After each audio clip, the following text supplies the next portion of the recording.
You're listening to Australia's national youth radio station, Triple J.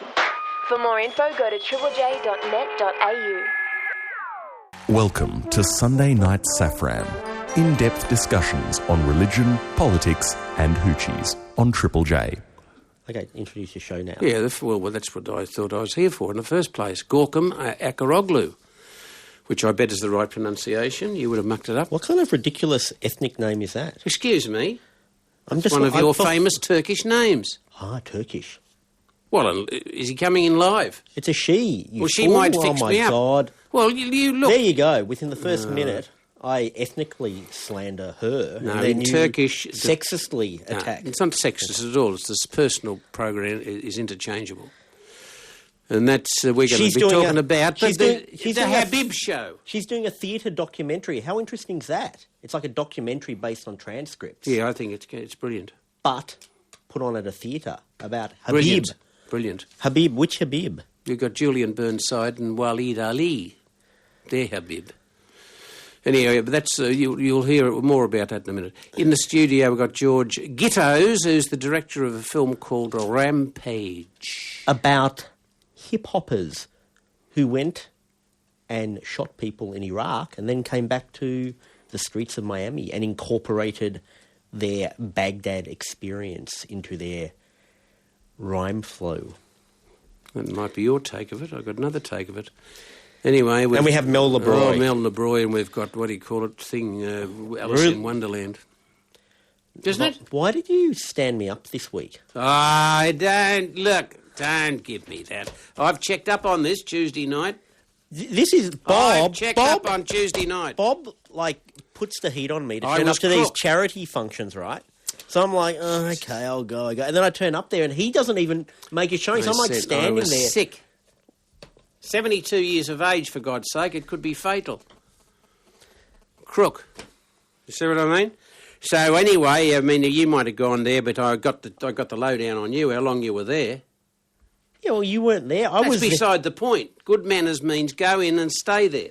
What did you do? You walked in the front bloody door, you fell over into the seats to make sure... Oh, the Safran's here. And then you went out the bloody exit at the front of the theatre. What's the use of that? What do you mean, what's the use? I was there at the front for kind of... Solidarity. For show. And now you're going to give a criticism of Kwando's film, I'm sure, which you would have got from the tiles of the lavatory. Where your face is now over... It was very awkward because it was at the... what was it? The film was called Footy Legends? Yes. Is that right?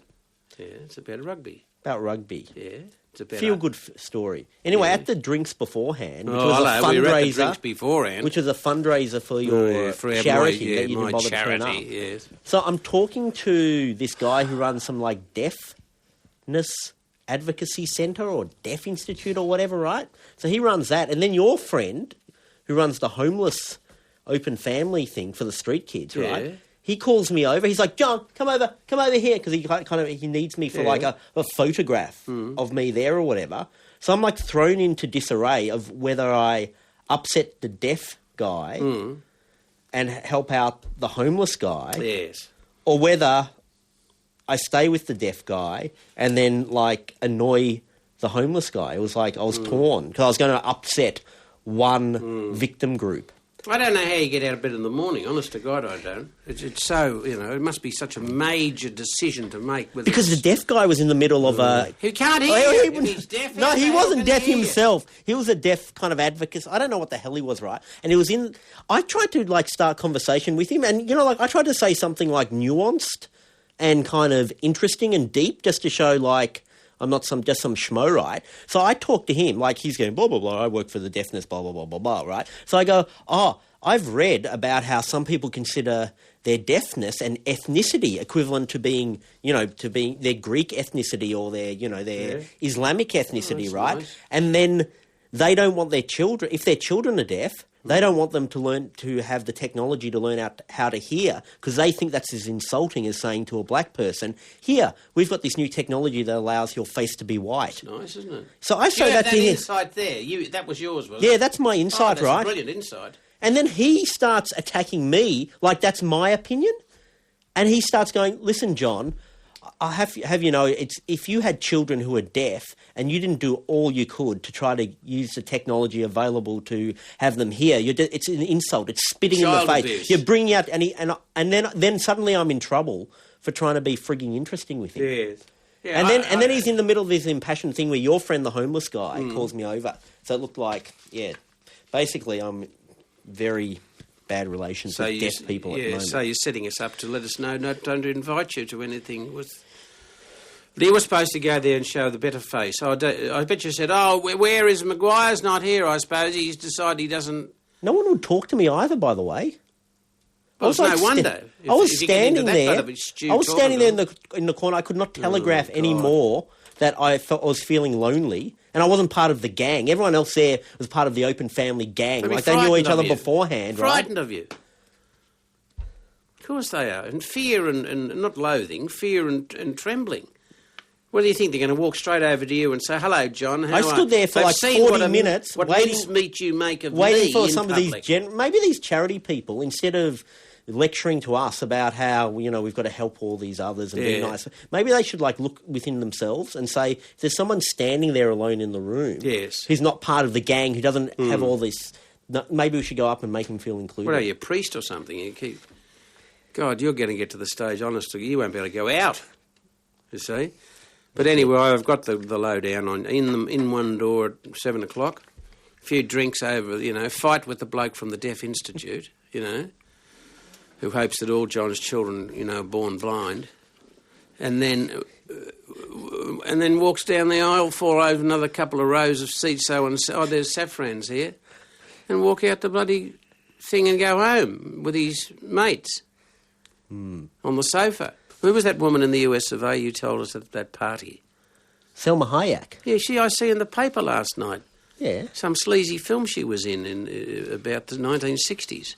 What was that called?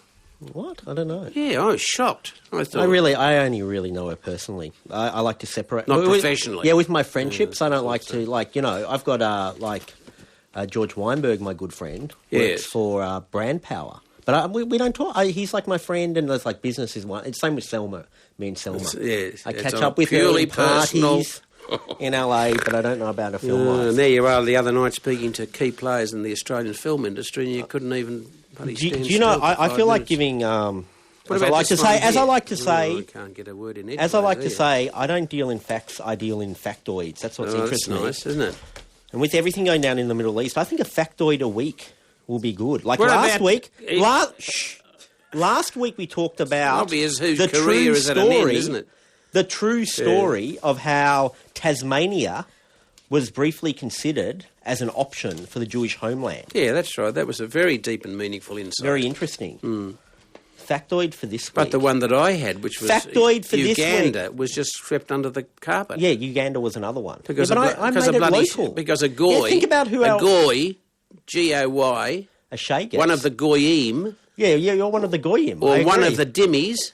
Yeah. According to your Islamics. Yeah, you're a dhimmi and a goy. Exactly. Under the carpet, just like that, even though I showed an interest in the history of our beloved and chosen people. Yeah. Uganda, brush straight over. Forget you're so bloody, smart. because it's only a dhimmi, it's only a goy, don't worry about it. This is what I've heard, by the way, that even though the proposed land was in what was considered Uganda back then, with all the redrawing of maps, it's actually what is Kenya today. Oh, wouldn't be any good then. There's lines in Kenya. Anyway, factoid for this week on the Middle East. Did you know, Father Bob, that the Jews who look the most religious... The Hasidic and beyond. Well, beyond. In Australia, the Jews who look the most religious are the least likely to be Zionists. I know it. I'm talking about the community. You might have seen them around Hotham Street in Ripponlea in Melbourne, or Old South Head Road in Bondi. They think it's sacrilege that those boys are trying to build up Israel. They're the ones with the furry hats, all called of that. Streimels. And the right lapel over the left. Knickerbockers. All of that. And they have a litter of children. All of them have long little curly locks. And they pay attention to the Torah and the Torah only. And they believe that the Jews should only Call me a dimmy and a should goy. go to I know Israel. Can we these explain things. this to the audience? They believe, the reason they've got a problem with Zionism is they believe the Jews will be taken to Israel when the Messiah comes. Yeah, that's nice. And so you have to wait for the Messianic age to do that, and that the Zionists are preempting this. Yes. And it's almost, it's not quite blasphemy. It's blasphemy. It's sacrilegious because you're preempting what God should do. And you're wasting the airfare to boot. So it's a bit unfortunate that the people that look the most religious, therefore, are the most likely to have raspberries blown at them Exactly. in passing cars by people who have a problem with Israeli policy, are the ones who are hanging back and not going to Israel. I was very impressed when I worked that out. Because the original founders, in 1800s of what was going to become Israel, were in fact secular Jews. Yes. It's very confusing these days It is now. but Because now you have the settler movement who are believing like biblical prophecy and stuff. Like, so the settlers are religious. yeah, So it's very confusing. but they're now. not the original kibbutz type. Well, this is people. what confuses me, because I, of course, went to Yeshiva College, which was, like the Adus people, was a sort of a Hasidic thing. And we were taught neither, Israel was not mentioned either way the entire time I was at school, for sort of similar reasons. And I once asked a rabbi, I said, how come we never learn about, Rabbi Finman, I said, how come we never, learn about Israel or whatever? And he gave the routine. He said, well, if you happen to live in Israel, you live in Israel, but we should be waiting for the Messiah. Yes. So that was back then. And I distinctly remember, because we had this kid in my class, Ronan Koniarski, no names. No. And he was like a passionate Zionist. And on Israeli Independence Day, he'd come into school and kind of try to push the buttons or wind up our Hasidic teachers, like by wearing little blue and white ribbons in his coat, and sort of and saying, it's Israeli Independence Day, why can't I celebrate? And the rabbis didn't quite know what to do with it. But then something's happened recently, because you have like Gutnick, who is like from the same group of people as Yeshiva College where I went to, and he supports the settlers. Yes. So obviously there's been some... And Dickie Pratt and all of those. There's been some evolution in that Lubavitch thought. And about a year ago, I was in a Lubavitch congregation. Again, sorry, I'm trying to simplify the words. Lubavitch being my school. I was in a congregation, and this guy had come from Israel, and he was from one of the settlements, and he gave a talk there, and about how we should all go to Israel and, support the settlers. Very confusing. I am interested in watching and listening to interviews with young Israelis on tanks and things. Yes. I was thinking to myself, are these boys and girls, how religious would they be? You see, but then given what you're saying now, what I've learnt recently, it would be the people driving into those territories are not necessarily the most religious Jews on earth, but they're doing it for a political and an interpreted religious reason, isn't it? Yeah, well, more for a practical reason, which is let us declare this area to be bomb-free. From what I understand, I don't think there's too many... I don't think the majority of Jews are like biblical prophecy Jews, and therefore that's why they justify doing what they do. No, well, thank God at least that can be cleared up. Except, of course, they're backed by the Christian biblical prophecy people. Oh, well, there you've got a bit worse problem than you've got with your prophetically religious Jew, is with your prophetically religious Christian. And then it gets wildly confusing, because you have the evangelical Christians in America attacking Jewish Hollywood for being too, liberal. So that's their enemy there in America, but supporting the kind of secular Jews in Israel. And then something in your brain snaps. Well, you've got a new enemy now, and that's confusing. Mel Gibson. See what I mean? When we saw Passion of the Christ... Yeah, I knew. I told you, there's something wrong here. This bloke, I said, is crucifying himself. You know what the problem with that film is? The anti-Semitic bit was the only interesting bit. So I kind of went out of that film going, couldn't there have been more anti-Semitism? Because then I would have at least have been able to, stay awake, even if it would have led to me being beaten up in a pogrom on the way home. But I knew there was something wrong with that boy. Because nobody does that. That was self-indulgence and self-flagellation. Now we know why, because the poor boy has been carrying around a hole in his heart. Do the Italian... I saw a documentary from the 60s where the Italians were still doing that thing where they flagellate themselves on a certain day. The Spaniards flog themselves. And then getting blood all over themselves. All of that. That still happens 2006? Yeah. The Filipinos, anywhere where your Spanish have been... Yeah. They like getting stuck into flogging themselves with whips and things. What's the it's got nothing to do with Catholicism. What's the Filipino-Spanish overlay? Is the occupation of the Philippines by the Spanish Empire.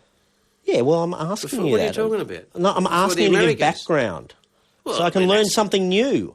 Well, everybody was around grabbing bits of land all over the bloody planet 500, 600 years ago. We're paying the price this afternoon as we speak.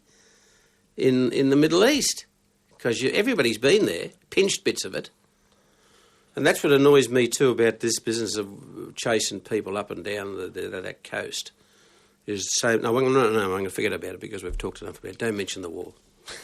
What about this? No. We'll just go to a song. We'll come back and be funny after this, or maybe not. Let's get more serious after this. Will we? Let's talk about... Deadly serious. Maybe we'll talk about paedophilia and what? The Holocaust and what else? Domestic violence. And murdering stem cells. And murdering stem cells. That'd be nice. Actually, no. Let's wait. We'll have a guest in next. Gorkem Acaroglu. Thank you, Father Bob. This is Triple J. Please introduce our guest. Well, I've just lost the piece of paper with her name on it, and I wouldn't like to make any mistakes, would I, John? We have in the pronouncing studio our guest's name. Gorkem Acaroglu. How are you, Gorkem Acaroglu? I'm great, thanks. I'm quite fluent at Turkey. I didn't know there were omelettes in Turkey. There are omelettes in Turkish, yeah. And is it the same? Is it the same omelette as in those Scandinavian languages? Does it work the same? I think it works the same as, in German. So it's yeah. Excellent. Well, thanks for joining us. Thank you. Now, you have... Let him off easily.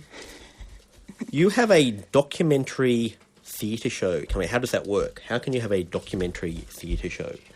Well, I think it can be done in different ways, but the way we're doing it is all of the words that the actors are speaking are from media transcripts and interviews that I've conducted with various people. And that's one level, but the other level is that we're actually kind of showing up the making of the construction of media. So, yeah. So it's kind of like a documentary on documentary at the same time as using real words. I can't believe you're so cynical of the medium of documentary. Let me tell you, as I've worked in documentary for years, I've never told a lie or cut anything in anything but an entirely honest and accurate way. And I completely in the pursuit of the truth. Now, Habib show. Which Habib? Mamdouh Habib. The famous one? The famous one. Not the one from Pizza.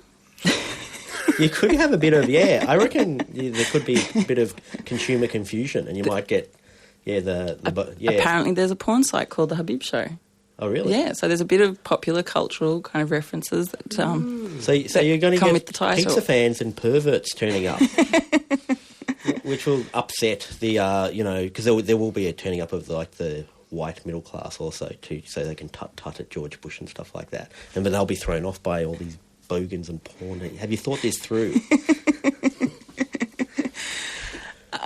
Yes, started thinking it through, yeah. Now, does that mean everyone has to stick to the strict... No one can make any mistakes? There's no ad-libbing, there's no impro on the night? Nothing? There's actually a lot of improvisation ad-libbing that's going on, but the actual... There's the actual script... Yeah. Yes, the actors are sticking to the words verbatim, but that's when we're referencing these kind of documentary materials. And who did you choose to interview? Well, I've interviewed Mamdouh and Maha Habib, who gave me their stories as part of the show, and I've also interviewed a whole lot of other commentators like Julian Burnside, Walid Ali, a number of academics. Anyone critical of him and his cause? A couple of people in the media, I can't really say who, but a couple of people we have talked to kind of informally, that are critical. And, so, yes. And does that come up in a play? Well, all of those interviews kind of informed the construction of the play. Basically, what we're looking at is the media circus that surrounded Mamdouh Habib when he returned to Australia, so in 2005. And so we're looking at the way that truth is constructed and all of the different kind of versions of the truth of his story, including his version, including all of the, the government, obviously, AFP, ASIO, etc.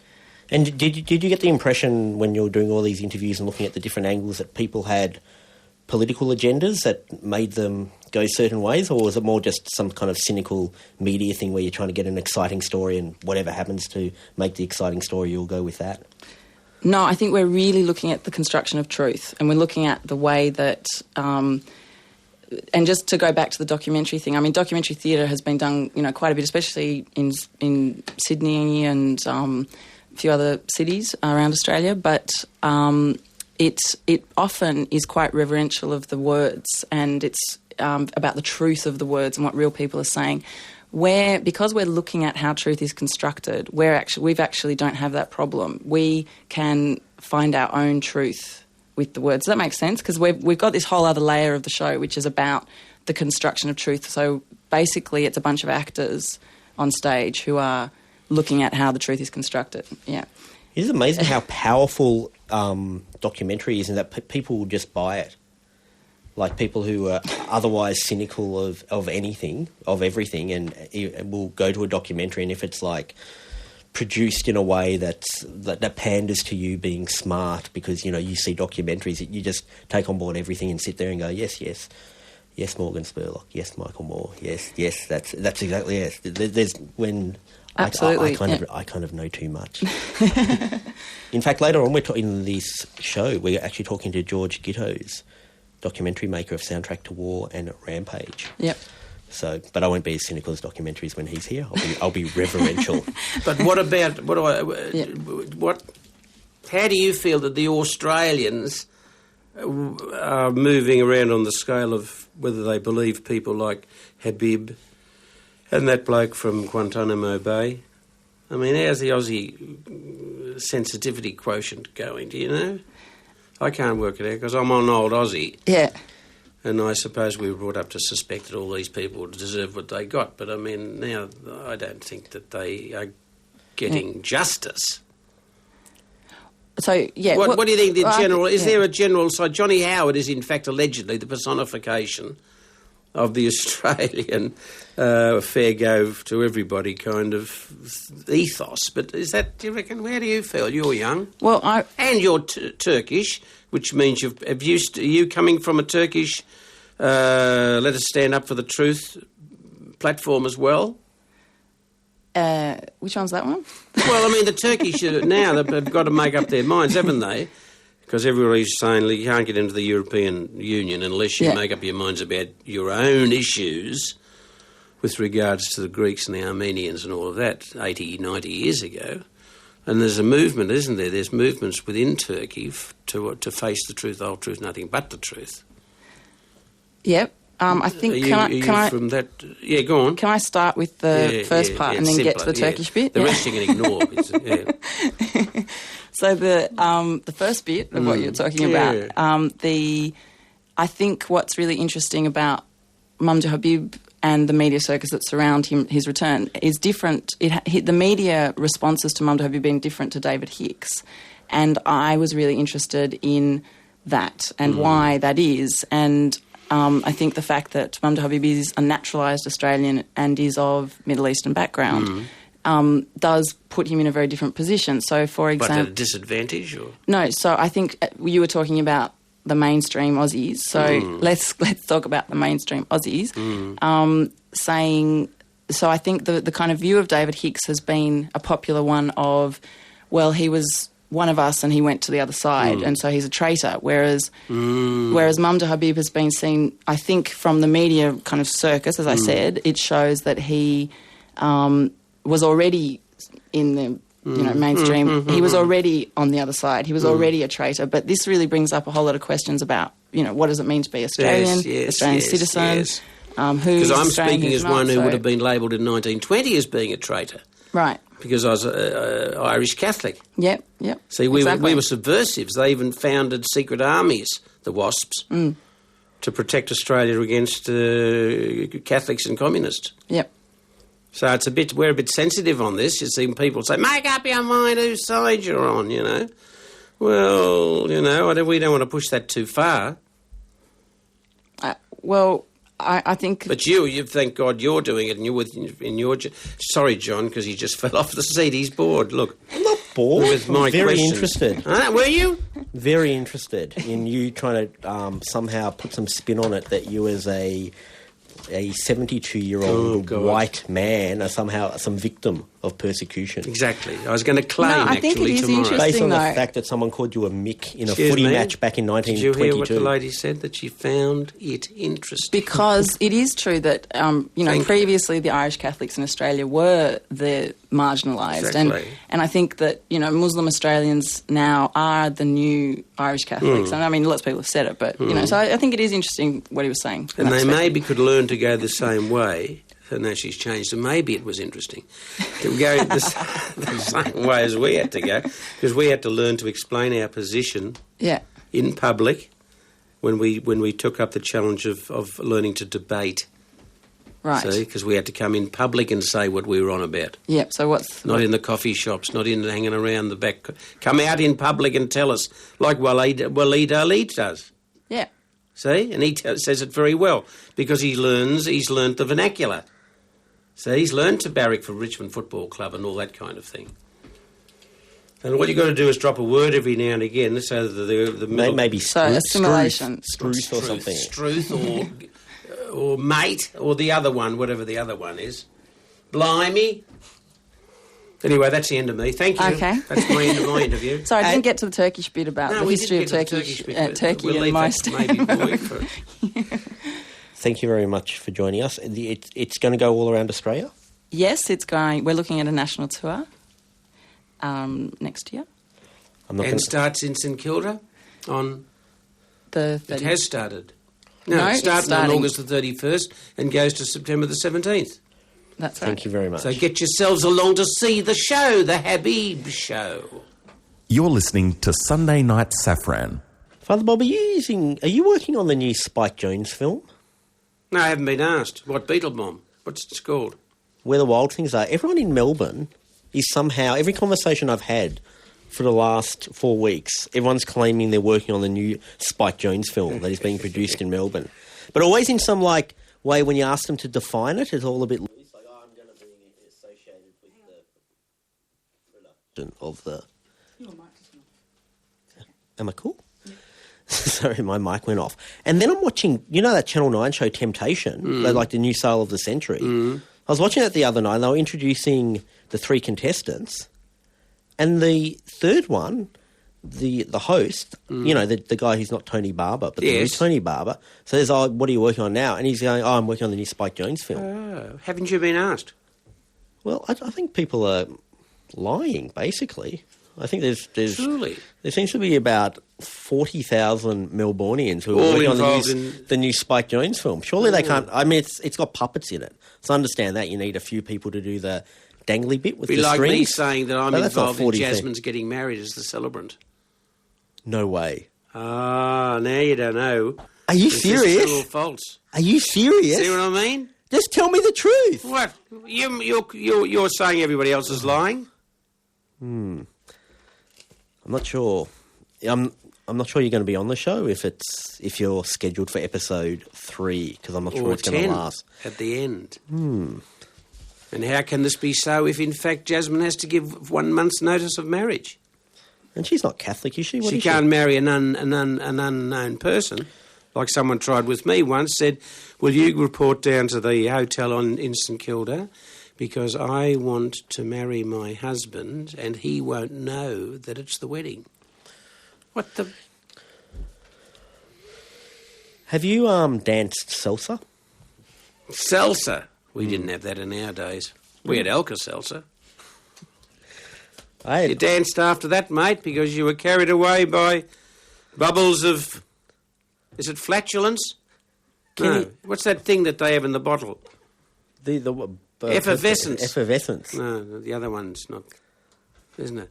Yeah, why? What's the salsa? S-A-L-S-A, salsa. Yes, salsa, not Alka-Seltzer, No. and not Helter-Skelter. No. What's it Although like? maybe you can dance to...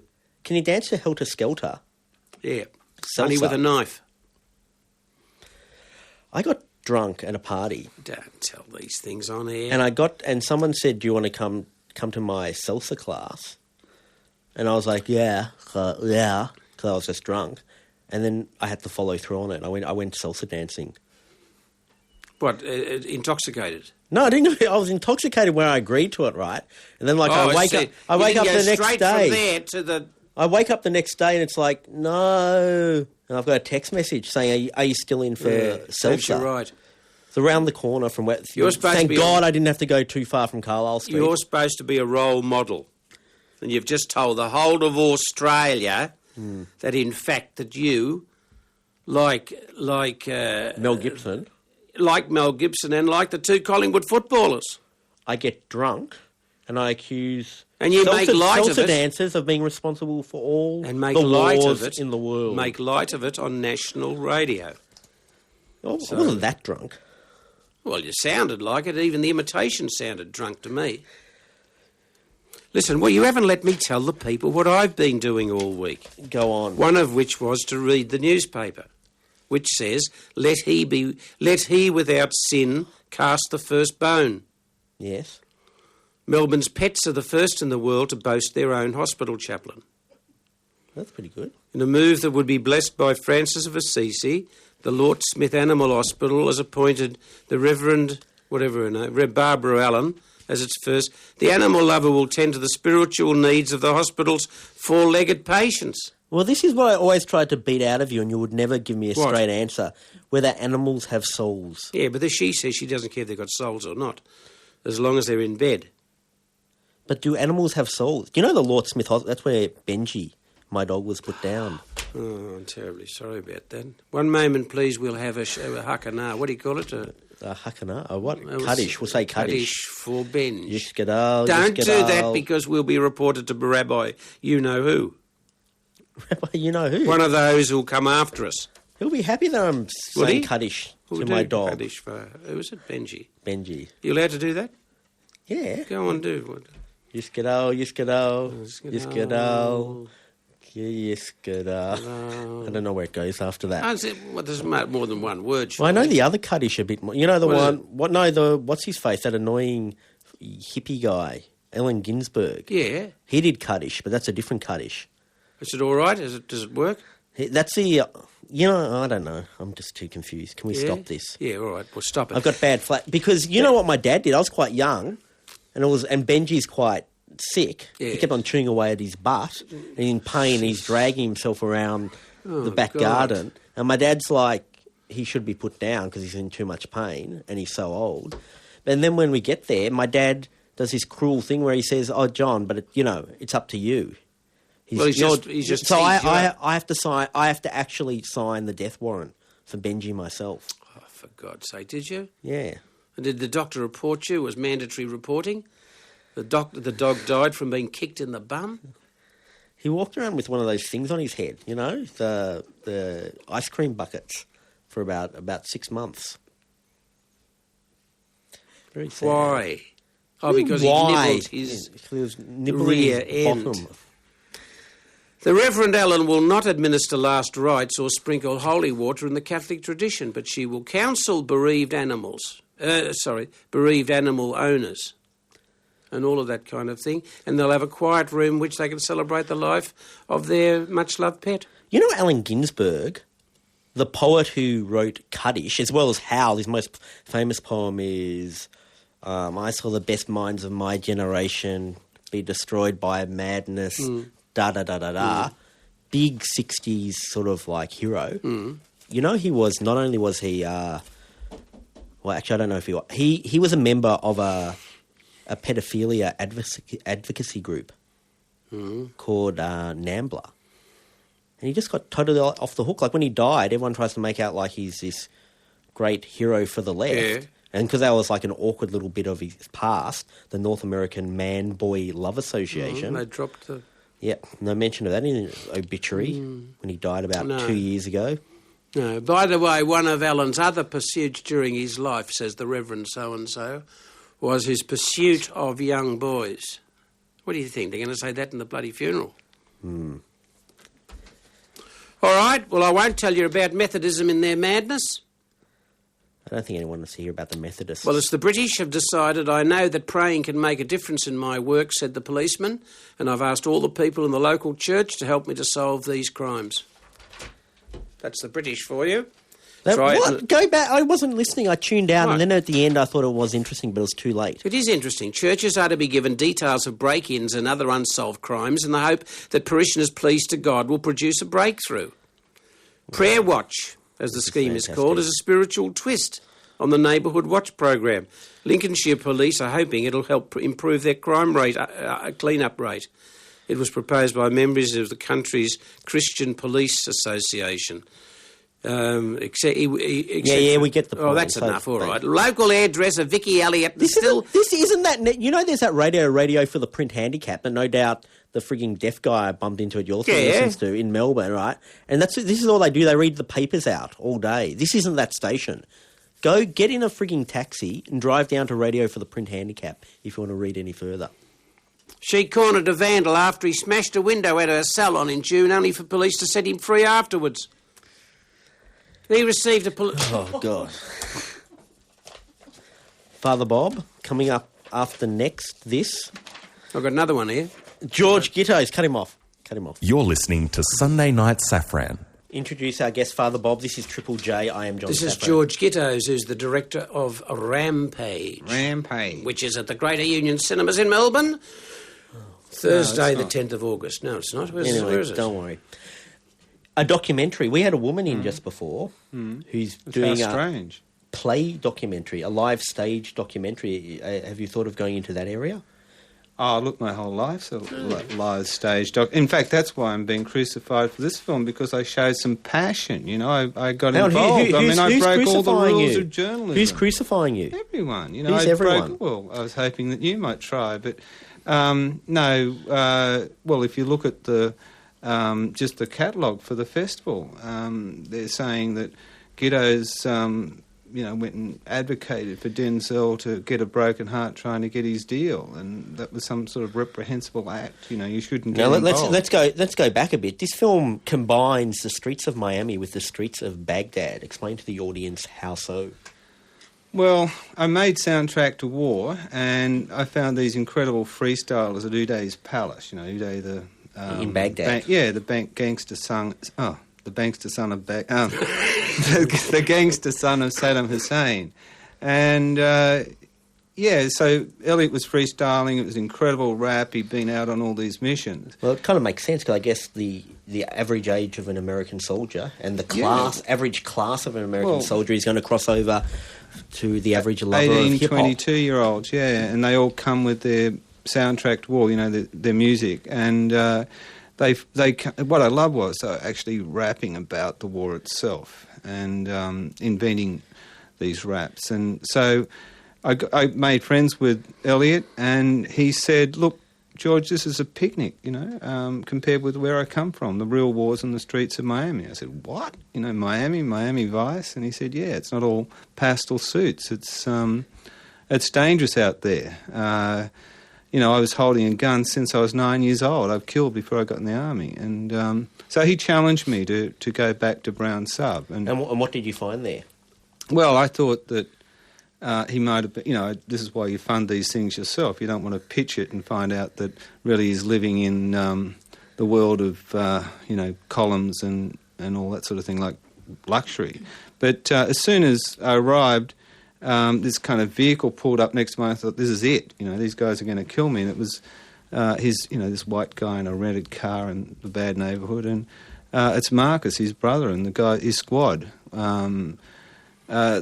They took me like a military convoy into Brown Sub, and you could just feel that atmosphere just lowers on you. You're aware that you're going to a place where you can hear the AK firing in the distance. You can hear the guns firing in the distance.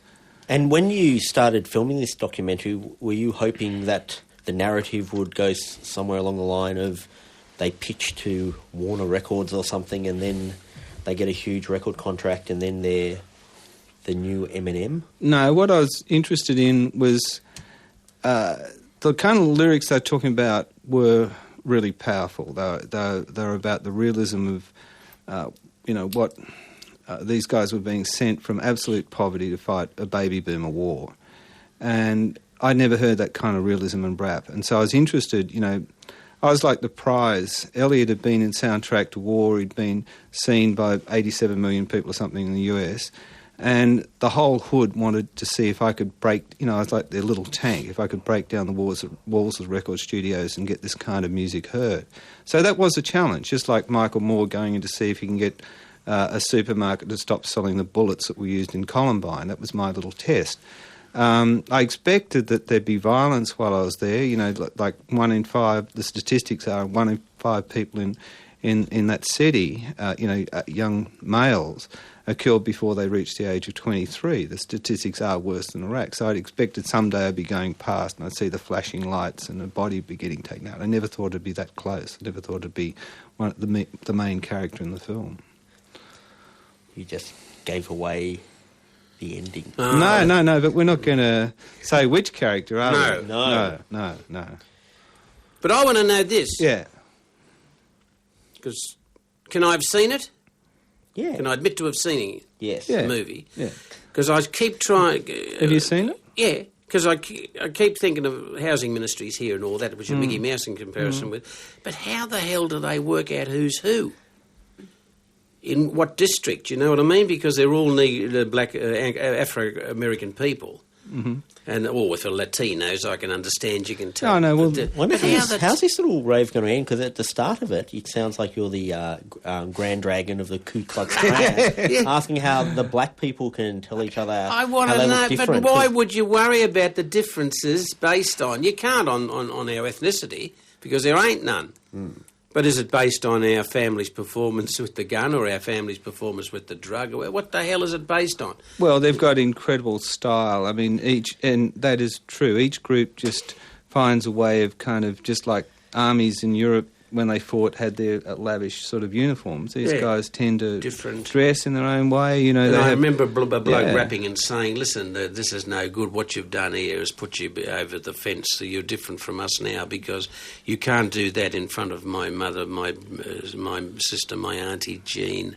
And I was thinking, what the hell is it? So the posturing, in fact, oftentimes is offensive to a certain family. Well, it's battle. It is battle, and one of the great things about it is, and they do this in dance as well, it's art happening instead of the guns, and everyone has... And yet in other places, George, they've taken to the streets with rap competition.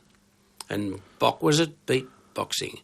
Well, yeah, they do. They instead compete. of using the gun. No, that's what I'm saying. I mean, and that's where I was seduced. Before there was a killing in our film, I actually thought it was all posturing, and I was sucked in by it. Being an Australian, I thought all this talk was just gangster rap, and I wasn't aware. Now, then when we started editing the film, I could see all the signs. I mean, this character that's killed in the film actually predicts his own death. Yeah, I see that. And to me, that was just kind of like poetry. It wasn't something that was real, but it was very real. Yeah, Shakespearean almost. Well, I felt like it was going back to Shakespeare's England because a lot of them they never stopped talking in rhyming couplets. Everything's just so. Here I am with you guys, and you're great users of language, and I feel a bit intimidated. But in their presence, I really had to be on the ball. I found that my language skills were. And if you listen to some of the words, I mean, there's words like consecutive. There's great language in there. It's not just a limited vocabulary. Where is it coming from, George? Apart from the gene, they love language, like they're wordsmiths, and just like jazz musicians of the past, like the Ray Charleses had their pianos and the Louis Armstrongs had their saxophones. These guys can't have anything in this atmosphere where there's all these crack addicts and stuff. Like little Denzel. He fell in love with a beat-making machine. I said, I'll get it for you. And it was like about $800. And he went to the store about 5 times. He said, no, I can't have it, because if that was in the house, it'd get the whole family killed. They can't even have a CD player. And they're worried about me going to the store with my camera because someone sees that camera and just works out how much crack they can get for the camera, and I'm nothing. So they've got to tap the table. You know, you see in the movie when I first come into their house, the father's actually turning to the sofa into a beatbox and creating a beat. So this is a music where it's words, it's off the top of the dome, and you don't need anything, you know. And because if you had anything, they'd kill for it. They kill literally you for can't have anything there. Yeah, like I've actually bought them a couple of CD players, so they just cheap ones. They play, and they don't last. They're gone. You know, they're gone, and they're turned into drugs. You know, so yeah. On one hand, they've got nothing, and that house that they're working, you see most of the houses around there, the windows are out, the house is as desperate as a bus shelter. But in the afternoon, when the guys come out and start rapping, it's like a church without a steeple. Like they come together and they get into the zone. Reverend Johnny Davis, that's where it comes from. He talks about it. You know, I say, I felt like I was a bit like you asking that question. He's this very, you know, uptight minister, and I said, did you ever think of getting into the entertainment business? And then, you know, he wanted to be a rock and roller. And for them, church is theatre. And in the movie, when you go into the you know, you go into the funeral. That funeral could be on Broadway. I mean, it's like the Blues Brothers taken to the 10th level. You know, I felt like people were going to start flying around the ceiling. People do actually start passing out and going into altered states, and that's what happens when they rap. They get into that other zone, and that's, you know, these guys are saying we eaten, we tummy full, and they're proud of the fact they've had a meal that day. I mean that. You know, they don't have cars, they don't have anything, but if they've had a meal, that's something. And so their wealth comes from their ability to create this off the top of the dome lyrics and music. How do they articulate their politics? Oh, look... Did you get the feeling they were, like, angry at the government for sending them off to this war? Did you feel... Like, you get the impression they were empathetic to the other side in the war? Like the people that were killed in Iraq? Or? Well, it's very complex. In Iraq... it was interesting when the African-American soldiers came in playing their Tupac and everything. They got out of their tanks and they're rapping, and I'd already been in Baghdad, and university students would come up to them and say, hey, we've seen the history of the civil rights movement. Why aren't you over there fighting your own war? We've seen Muhammad Ali. We've seen all this, Martin Luther King. What are you doing here? And these guys actually couldn't answer it. They felt pretty ashamed. And but then when Elliot goes back in the film... he goes in with Willie T and he says, the army is, I've been shot here, you should stay here, you should be fighting your war here. So the politics really, the great guru of the ghetto now is Tupac, and Tupac said that, armies are just another form of gangs, and instead of fighting each other, you should be going out, taking on the police and the army and stuff. So to actually be part of that system is...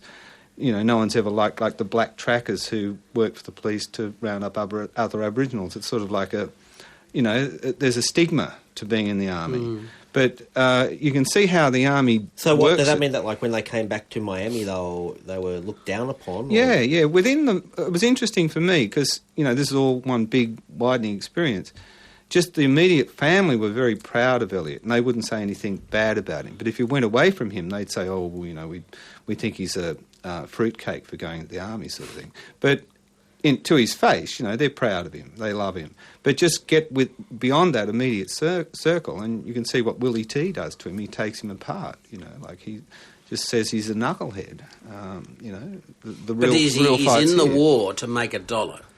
Well, he's not just in the war to make $1. What happens in these schools in America? They know that the recruiting. The recruiting. What happens is they get paid, they get special tutoring, particularly guys that have got language problems, and they're a bit they have reading problems and stuff. They get all that help from the army. But then the trap is they actually get rank. While they're in high school, they get rank. So it's sort of like having a bonus hamburger or something. If you go to McDonald's, you've got a free drinks or something. It makes you want to go to the army to feel this rank. You've got to be. So in they give army. you the rank which you will have when you're in the army. You actually get rank while you're in high school.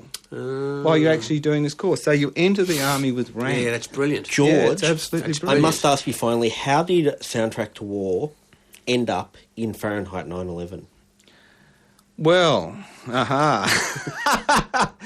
we can't talk about that, or I'll have the sky fall on me. And, Oh, really? Yeah. But, you know, it was great to have it in such a big movie and seen by so many people. That's all I can say. Oh, there you go. Rampage, going to be showing all around Australia? Yeah, it's going to cinemas. We're still tangoing with the ABC. The ABC originally, you know, when I tried to get a pre-sale, thought it was not within the ABC demographic, but maybe in the times of JTV we might...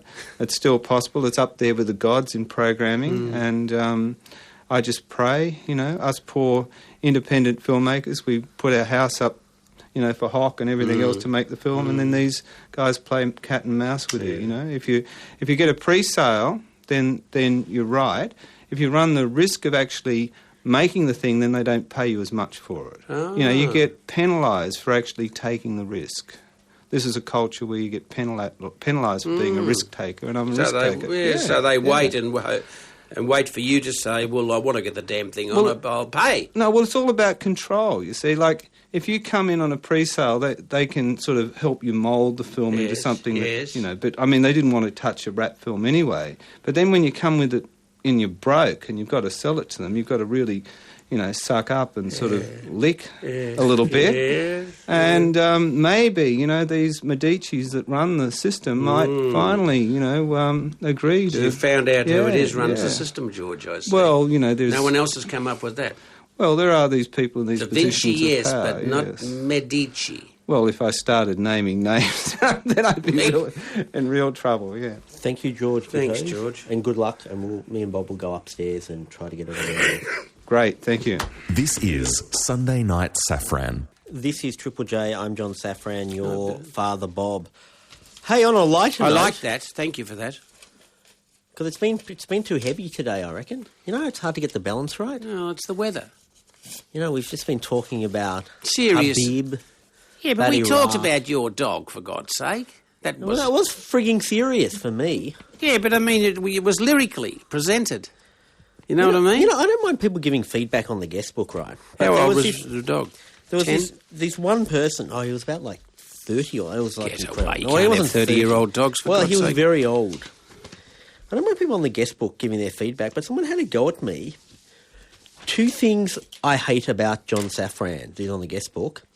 He tells Father Bob to shut up. Yeah. When he finishes interviewing someone, he uses a fake voice when he says thank you, right? Okay, fine, fake voice when I say thank you. What the hell do you want me to do? Like, yeah, you can see into my heart, can't you? Because, of course, when you say thank you, it's meaningful. Anyway, but I don't mind about that bit. The bit I mind about, like, I'm charge. slammed into... You're in charge. For telling you to shut up. Because people, this is what people don't understand. If I don't control Bob, it's going to be like, you know, if you live in Cuba and like Fidel Castro's just on TV for like 7 hours and then no one can do anything. And that's all that's on TV is like Fidel telling his speech and talking and talk. That is what Father Bob would be like unless I told him to shut up. Or like under Saddam Hussein when he'd go on the TV and just give like a 14-hour speech. You understand. Oh, I understand. I'd love to take over the show. Because I've occasionally been in situations where I don't have the authority to is rein this what you it's all in. about? So you've now in a I once went position... to an open family meeting Oh, God, here we go.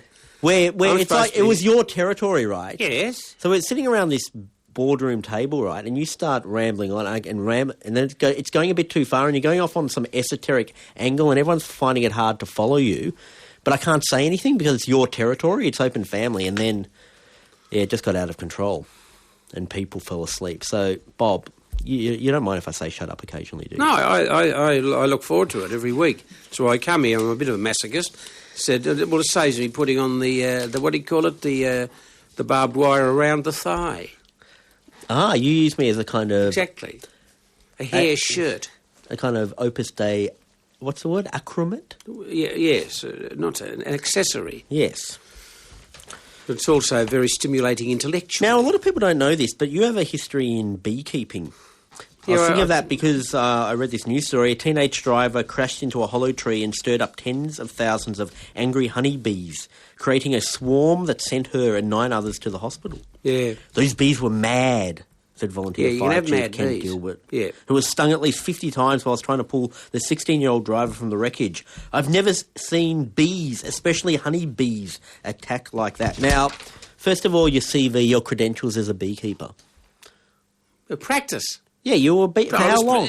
What years? 53 to 60. 7 years of beekeeping. Yeah. Yeah, and last Saturday I got a fright because I took my dog for a walk. We go up to the Botanical Gardens in Melbourne and we have a little tour of the area, and there is the plaque in memory of the Merchant Navy, and I say, that's where your grandfather is. And he has a little, you know what, on the tree next to the plaque. That's a little Saturday morning ritual. And Bugger, excuse me, what's pouring out of the tree next to us? bees? Bees! And I said to myself, lo and behold, and whatever it is. Amazing. And I wouldn't have budged. The woman would have next to me would have said, quick, run towards the pond. What's the worst bee-related terrible. injury you were... Injury that I've had? No, Yes. I was survived because allegedly the bee sting venom is as powerful as the cobra. The cobra, as you would say. Didn't you know that? And you swell up. But we had a woman come down once from Melbourne, nice woman, a very well-spoken woman too, from the Catholic Central Library. Would you take me through I took them through the thing, lo and behold, and whatever the other word is, a confounded bee, you see. I was going to say penetrate. She was stung by a bee. Her. Forget that. It's how did the damn bee get to her? Because she was properly clothed. Went up her skirt. Stung between, my dears. Listen to this. Stung between the eyes. The eyes? And her eyes blew up almost immediately. And this woman never forgave us because she had to work in the Catholic Central Library the very next day, and there she presented herself as if she'd been punched out by a lout. And all she had was visited a trainee Catholic priest in the cemetery. That's a problem. She with was you allergic Catholics. to the venom. As another young man there was a beekeeper with me. He got stung once, fell to the ground, and was covered in things. Hives? Welts. Hives. And you never were once stung by a bee? Yeah, many times stung. But what happened? It's just... Nothing. It was like sitting with you here. You see? I've been stung many times here, but do I show any... The next week I'm better. You see what I mean? The same with bees. You're like Super Mario. Exactly. The original bees we had in this place, that place at Werribee, you'd think that they were actually drinking not recycled sewage water, but direct sewage water, because they were mad and savage. And that's one of the ones who snuck into that woman's voluminous dress and stung her between the eyes. Coming up next. Thank you, Father Bob. This is Triple J. Please introduce the Sri Lankan Melba burger. Broy's here, who is our book reviewer and writes in the newspaper called The Australian. No, the other one. The Sun Herald. Other one. And The Age, That's ladies and gentlemen, the Melbourne Age. And today we're on about, what are we on about today? Lewis Carroll's In Wonderland, Alice. That's right. And Through the Looking Glass. That's right. Looking Glass. Written by one of your mob, the Reverend Charles Dodson. Yeah, but I think he's probably one of the Protestants. Yeah, but John lumps me in with the whole subcontinent, so yeah, I'm not going to be that fussy. You do, don't you? It's true. This segment, you look at highbrow books and tell us all about them. I do. And I chose Alice's Adventures in Wonderland because You're pregnant and you're about to have a baby and you're going all soft. No, our next review will be about Mr. Worry. No, see, I'm here to break down those myths, dispel those stereotypes. Myths. Exactly. And paradigms. So it is a classic of children's literature. It was published in 1865, but on the same side, it's also considered one of the most experimental works of Victorian 19th century literature. Bet you didn't know that. Because it's highly satirical. Well, it's nonsense, but it was written... Charles Dodson, who wrote under the name Lewis Carroll, he was an Oxford Don for his whole professional life. He was a mathematician and a logician. And so what this has meant is that even though Alice in Wonderland and Through the Looking Glass are essentially nonsense tales destined for children, everyone goes looking for meaning in them because he was such an intellectual fellow and he spent all his time on abstract mathematical puzzles. I spent all the program with Safran, thinking there's something more to it than what's actually going on because, he's an intellectual. How come Lewis Carroll... careful where you look for makes meaning. trouble because how come he's allowed to spell words wrong but we're not? Like with Jabberwocky and all that stuff. But is there a right spelling for Jabberwocky? I think when you make up the words, you're allowed to spell it how you want. It used to confuse me when I was young because we'd get in trouble if we made up stuff. But he was allowed to make up stuff. Oh, you mean the actual words in the Jabberwocky poem, like yes. "'Twas brillig and the slithy toves"? Yeah.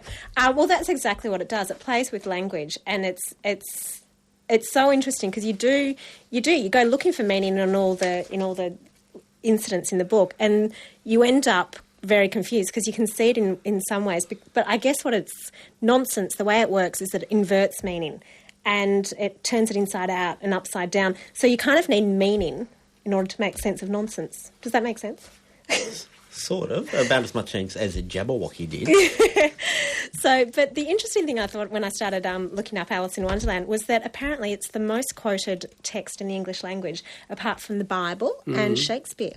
So it's had a huge impact culturally. And when you think about the phrases "off with their heads," "curiouser and curiouser," Jabberwocky, the characters... Down the rabbit hole and Through the Looking Glass. That's a favourite of, conspiracy theorists now. Yep. When they want to sound, I'm going to take you through the looking glass and tell you the truth behind Bush's America. Exactly. And that whole idea of mirrors and dream worlds and Smoke worlds and inverted and mirrors. all that sort of thing, that's all from Alice in Wonderland. And it had a huge impact. I mean, it's considered that he influenced, precursor to all the modernist writers and influenced people such as James Joyce, Virginia Woolf, T.S. Eliot. So, it's not just a children's book. I knew you were going to bring up the fact that I was having a baby and that I couldn't stop. But there's a special character in it called the baby. There is a very ugly baby that turns into a pig, so I hope I don't have one like that. I'm going to some first birthday party of my Of a friend's baby. kid on... Yeah. It's going to be awful. No, go dressed as a baby. It'll be misinterpreted. Stage the goddamn baby. Surely you've learned that by now. Why do you think it's going to be awful? Because I'm just... All the platitudes I have to put around... Because everyone's going to bring their babies and stuff because it's a 1-year-old's party, so all the other freaking parents... will be like, oh, he's adorable. I'll just have to spend the whole time lying and pretending these children are adorable. I'm sure if they're your friends, they know you, they won't expect you to do that and they won't believe you if you do. No. Yeah. I won't believe you if you tell me my child's adorable. Yeah. It's true.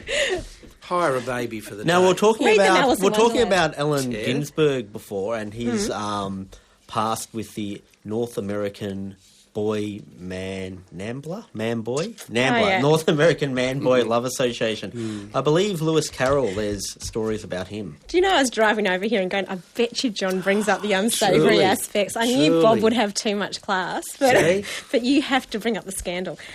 Look, yes, he was this rather strange man, and there's no... And a reverend to boot. And a reverend to boot. And there's no exact evidence that Thank he you. was a pedophile. But Thank you. unfortunately, Father Bob, having said that, he did have very strange relationships with children, and he actually was a semi-professional photographer because photography, of course, was in its infancy in these days. And he took lots of photographs of people such as Tennyson and the pre-Raphaelite painters, but he also took a lot of photographs of naked little girls. So, there was definitely something not quite right, and certainly a whiff of scandal followed him throughout his life. And the Alice books were written for a little girl called Alice Liddell, who was the daughter of, as I said, he was Lewis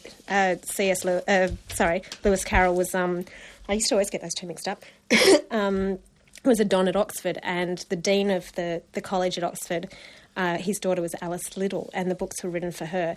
And he kept very comprehensive diaries throughout his life, and they're all intact except for about 3 that date to the time when there was some huge uproar between Alice and the little children and Lewis Carroll, and he was banned from seeing them, and no one knows quite what went on.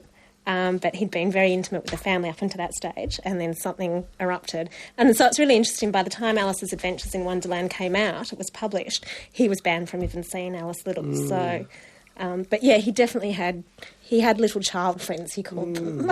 So something wasn't quite right there. What about The sequel. Oh, sorry. No, you go. Well, I'm just because in the film The Matrix, Morpheus says to Neo, he's showing off. I imagine that right now you're feeling a bit like Alice tumbling down the rabbit hole. Yes. Did you pick that up? No, I didn't, but I wasn't watching The Matrix. You're not a Matrix person. No, I have watched it, but I didn't, specifically remember that bit. Immediately your literary bells would have been jangled. Yeah, probably. Thank you, John. What's the relationship between the sequel? No, that's right. But no, it's really interesting because people, this book has had such a huge influence on artists. Salvador Dali did an Alice series in Australia. Charles Blackman, there was some Melbourne telly painter. movie that was, when they do these telly movies and the special effects are never quite as good as when they're like proper films. There was an Alice in Wonderland telly movie where they're trying really hard, but you're there going, no. If that was a proper film. How did they make her shrink and grow? Was that all a bit tacky? Yeah. And they did, lots of things like where they cut away when you're going to see the action. So it's like she's very little, and then they cut away to someone's face going, oh my God, she looks kind of large. And it's a different actor. It's actually an adult actor. Then it cuts back to her and you can see the blue screen line around her arm and across her dress and stuff like that. Yeah. Now, the sequel. Well, what's the relationship between the original and the sequel? Adventures in Wonderland and Through the Looking Glass. Well, the sequel is the sequel to the original. It was written about 6 years after Alice's Adventures in Wonderland, because it was a huge hit as soon as it came out. So he wrote the sequel about 6 years later, and then he wrote another nonsense poem after that called The Hunting of the Snark, and they were sort of the 3 major works of his life. He never wrote anything. He wrote some other stuff after that, but it wasn't as popular. But Through the Looking Glass, she goes back through the mirror in the nursery, and all the sort of similar characters are there. The King and Queen of Hearts and so on like that. But basically, it sort of it goes through again, but it doesn't have. I don't think Through the Looking Glass is as good as Alice's Adventures in Wonderland. It doesn't have the same. All the ones you remember are all from the first book, not the second book. So. Yeah. What about the relationship between The Wizard of Oz and Alice in Wonderland? Oh gosh, I haven't even thought of that. What do you? Well, is it or isn't it? Dorothy and the Hurricane. Yeah, the little red shoes and the yellow brick road. Is there no relationship at all? No, the Lion and the Tin Man and the Straw Man? No. I'm trying to think because that was Frank Baum who wrote that, wasn't it? And when he was writing much later, he was definitely 20th century. Yeah. I haven't really thought about it. I mean, I guess it's in that tradition of the young girl going on an adventure in a miraculous world. And these things were read, weren't they? Didn't they have soirees and things, and you read yours to your own friends, because the characters in that story were in fact allegedly the same characters in the boating picnic that they had previously. Yeah, well, this is, obviously Alice is Alice Liddell, there's no doubt about that, and there's references to a bird called the Lorry, and in her our sister was contemporary Lorry and so on. social life, what is the equivalent of having written something about your own social life and your family's life, gathering people together and presenting it? What is that similar situation, or are we completely asocial? I watched DVD of that man Gittoes thing on my own. Right. This thing was written... I don't think you should necessarily extrapolate that everyone has no friends, though. Well, where is the... Do you have poetry days? Do you stand up and... Hello, Melanie LeBroy is now going to read... Did you read your novel? You obviously never leave the No. house. I can't walk down the street to get a Slurpee without tripping over a spoken word event in Melbourne. there's no... If you want to get involved in community activities... I just want to know. No, I don't mean your professional bloody attendees. Your savants. Well, that's why I think we should... I completely agree with you, because this book was meant to be read aloud, and it would have been read aloud. Book to your family and friends? No, I haven't, but I don't think that the language in this book is very much meant to be read aloud. To be read rhymes, aloud. it's rhythm, Right. it's all that I understand that. stuff. So but I think you're onto something. I think John Yeah, should would probably you go- revive would the you- tradition could you- and read it aloud at Yeah. the first birthday party this weekend. Oh, yes. Go on. Why Read not? that book around. Yeah. Aloud. You do Everyone's read- suspicious of me. I can see little toddlers all around your feet. And They'll all be You're suspicious lovely. of me. They'll be like, why is he reading this book? Why? They'll think something like there's a hidden camera somewhere. It'll be like... This yeah. could be your new vocation, I reckon. Thank you, Melanie, for introducing Pleasure. us. No, I'm not sending you away. No, that's right. The vocation for this man, because he would be the hit of the century. Reading I could aloud make to a children. crossover. There is specifically, a do you kind of think? a history of like Or to people people make who are like because there's children. lots of money in the kids' audience. So you have like the Cockroaches, the Wiggles. relatively successful Australian band, Mm-hmm. become the Wiggles. They might be giants. They're doing kids' albums now. See? Really? This is Yeah. this this is is my it. crossover. How can I do it? How can we Easily. make money? Just put off on a children? skivvy. See how he's Do going to some put money dance into moves. corrupt it. Mine was a beautiful idea. Now it's corrupted. How are we I going to know. get money out of it? Thank you. Oh, can Mel. Father Bob thank me? I don't believe you anymore. Yeah, I know. I don't think it's Oh, sincere. Melanie, thank you so much for being with us today, and we wish you all the best in your motherhood. Thank you. And all You're the best listening your- to Sunday Night Safran. How are you, Father Bob? Yeah, This is all Triple right, J. now. It's always a pleasure, isn't it? Now, right-wing culture jamming, I love it. You know culture jamming? Yes. That's like when the left, they see like some Nike poster or whatever, or Nike billboard, so then they come in and do their devious little culture jam, where they take the logos but put their own message. And I've never seen this written about. Someone should do a study about this, about right-wing culture jamming, when right-wing people go into left-wing environments and try to mess things up. Because it became quite a trend at the anti-war marches a few years back. And obviously with the internet, you know, there's ways to disseminate all the photos and stuff like that. So you had people turning up to the anti-war, people who are pro-war, turning up to the anti-war rallies, looking like they were anti-war, but if you actually read their signs, they were pro-war. Yes, yes. And there's been another example of this kind of right-wing, or at least capitalist culture jamming, where someone was mocking Al Gore's new global warming documentary, Indeed. An Inconvenient Truth. And so this little mocking kind of parody that looked like it was done by some little low-level troublemaking student got onto the internet and got onto things like YouTube and the other video sites or whatever. YouTube. And someone's been poking around and they found out that this thing that looked like it was just someone, you know, cheekily trying to take the mickey out of Al Gore and his attack on global warming actually came from a large public relations company called the DC Group, a public relations and lobbying firm whose clients include oil giant Exxon Mobil. Very interesting. Terribly interesting, that. And the fact that fewer than half of young Australians believe in God, but a growing number are turning towards tarot readers and psychics for answers. And even put you in that class. Safran knows more than any religious educationalist, a boy told me the other day. Are you? Can you use religion in that capacity to answer micro questions about your life, like, am I going to find a husband in the... not me This is personally. your forte. How's it my forte? Well, you're the one who started all this. Yes. You've got answers to all these things. I haven't got any answers. Tarot cards I have got answers, but we haven't. You know, I've got this piece of information. I've always wanted to...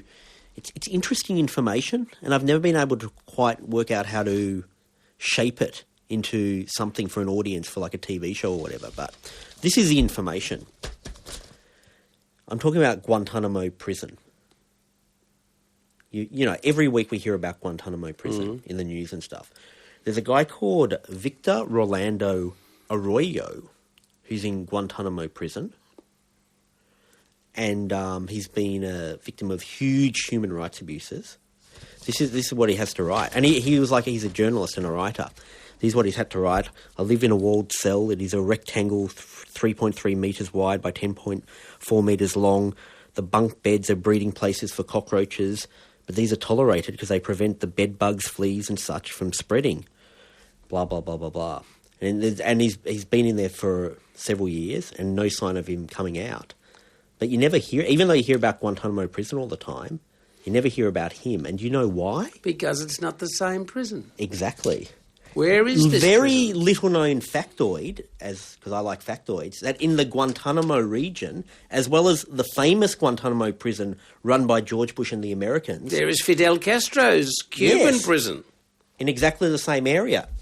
This is from from PEN, that human rights group who tries to help out writers that are being victimised and bullied in various countries around the world. And that's one of them. Yes. That's interesting, isn't it? Oh, very Human rights abuses in Guantanamo prison that aren't that Guantanamo prison. Yes, that's being even-handed, John.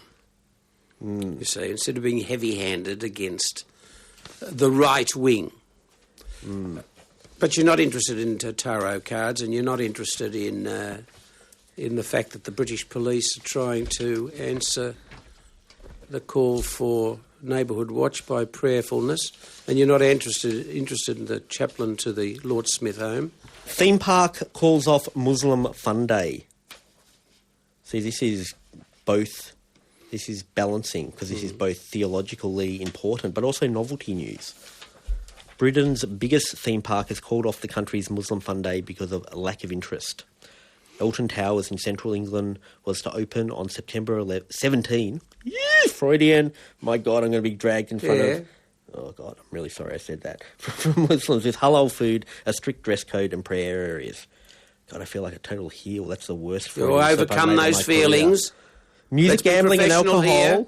Music, gambling and alcohol were to be banned for the day. And theme park rides such as Ripsaw, Corkscrew and Charlie and the Chocolate Factory all segregated by sex.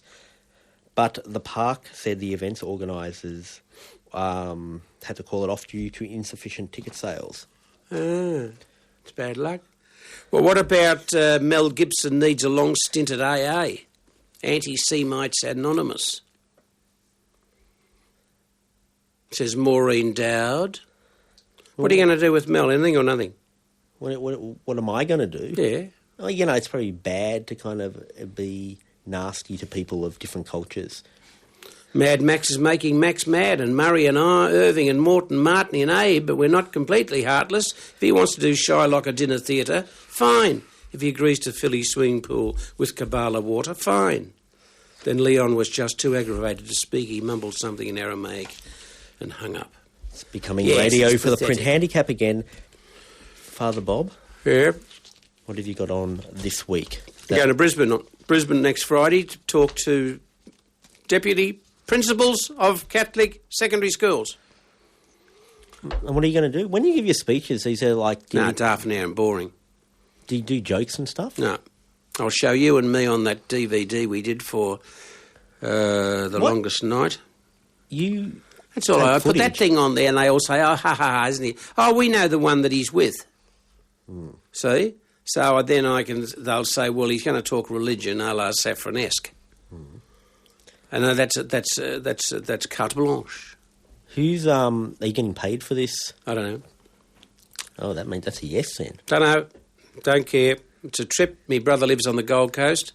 Ah, that's right. You're going to get to see your brother. I don't know. I'm going up in the morning and back at night. So When if was the I last can, time you I'll saw you? say to the cab driver, go past number such and such. I'll ring me brother that morning and say, Jimmy, what about a cup of tea, mate? Oh, he said, that'll be great one of these years. I'll say, no, mate, today's the day. When was the last time you saw him? Oh, only 2 years ago now.